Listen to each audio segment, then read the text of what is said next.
మైనింగ్లోనే అంత ఐరన్ దొరికింది. కాకపోతే ఇప్పుడల్లా మేము చేసుకుందాం అనుకోవట్లా. అసలు పీజీ అలవాటు అయింది, అటు ఇటు తిరిగిపోతుంది ఇక స్క్రీను, కష్టంగానే ఉంది. పీసీలో W2 సార్లు హోల్డ్ చేస్తే వచ్చేస్తుంది కదా. నాకు కూడా అసలుకి ఫ్రీ ఫైర్ ఆడదామని చెప్పేసి ఒకసారి ఓపెన్ చేశారబ్బా, అస్సలు కవర్లో వైల్ అవ్వలేదు. 56 20 అయ్యేది అక్కడ. నాకు నేను అంటే కొంచెం ముందుకు పాపా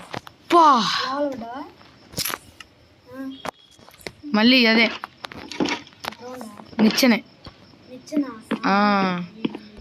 నేను అంత ఇష్టం ఎందుకో గైస్. చెప్పాను కదా జాగ్రత్తగా వెళ్ళాలని. నాకు నచ్చదు గైస్ ఈ నిచ్చెన.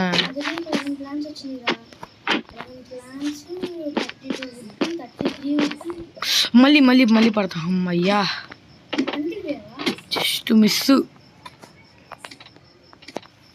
ఓకే ఇక్కడే అనమాట మన స్టాప్ వచ్చేసి. అబ్బా ఏంటబ్బా ఎంత డ్యామేజ్ పడుతుంది. ఎక్కడికి వేసినా కదా హెవీగా దొరికింది అనమాట ఐరన్. ఒక చోటే 14 అయితే